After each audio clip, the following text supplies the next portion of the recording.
মঙ্গলবার তৃণমূল কংগ্রেসের প্রার্থী তালিকা ঘোষণা হয়েছে। সেই তালিকায় আমডাঙ্গা বিধানসভার 3 বারের বিধায়ক রফিকুর রহমানের নাম না থাকায় ক্ষোভে ফুঁসছে দলীয় সমর্থকরা। মঙ্গলবার থেকেই আমডাঙ্গার বিভিন্ন এলাকায় বিক্ষোভ ও অবরোধ শুরু হয়েছে। বুধবার সকালেও তার জেরে উত্তেজনা অব্যাহত। সন্তোষপুর মোড় সংলগ্ন দত্তপুকুর থানা এলাকায় রাস্তা অবরোধ করে প্রতিবাদ জানান বিক্ষুব্ধ কর্মী সমর্থকরা।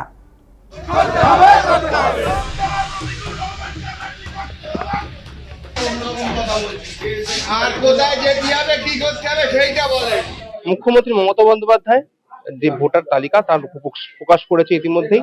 আমার সাথে রয়েছেন এই মুহূর্তে রফিকর বাবু। গতকাল টিকিট দিয়েছে অনেককেই, কিন্তু আপনার সেক্ষেত্রে আপনার টিকিট আপনি পাননি, কি বলবেন এটা? এটা নিয়ে দল বলবে, আমি কি বলবো? আমি কোনো কারণ পাচ্ছি না খুঁজে।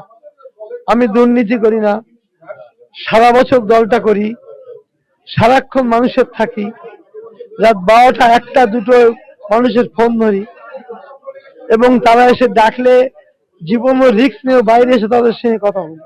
আমি যদি নিজে বুঝতাম যে আমি দুর্নীতির সঙ্গে যুক্ত, অপকর্মের সঙ্গে যুক্ত, আমি তোলা তুলি, আমি বাটপাড়ি করি, আমি মহিলা গঠিত কারণে দল বাদ দিয়েছে। যতগুলো বললাম, 15 বছরে যদি আমার মধ্যে একটাকে আঙুল তুলতে পারে, আমাকে টিকিট দিলেও আমি নেবো না, ফেরত দিলেও আমি নেবো না। বিজেপি যে অঙ্কে ভোটের প্রচার করছে, সেই অঙ্গে এই প্রার্থী উপযুক্ত না। দ্বিতীয় কথা হলো, উনি আজ থেকে 1 বছর আগে উনি তো জলসা করে ফেলান।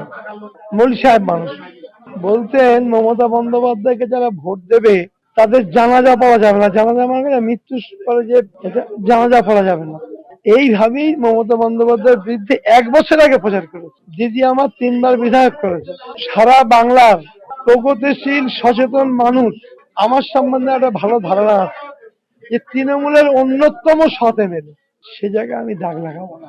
যা বলে তাই করে, অন্য অন্তর কি করে জানি না। আমরা যেটা বলি।